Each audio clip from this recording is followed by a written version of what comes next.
barn owl is the most commonly found variety of owl. Like all other owls, these are nocturnal birds, meaning that they are active during the night. They are medium-sized birds. The golden and whitish color of these birds give them a ghostly image at night. In artificial light, they usually look completely white.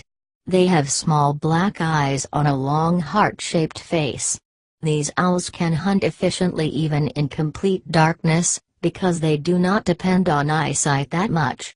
Their primary tool is their keen hearing ability, through asymmetrically placed ears.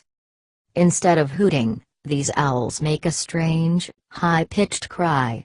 They prefer roaming in urban areas and cultivated lands, and build their nest on buildings or tree holes. Small rodent mammals like mice, rats, and squirrels are the favorite prey of barn owls. Barn owls are very common in many parts of India. They are not threatened globally. Thanks for watching this video.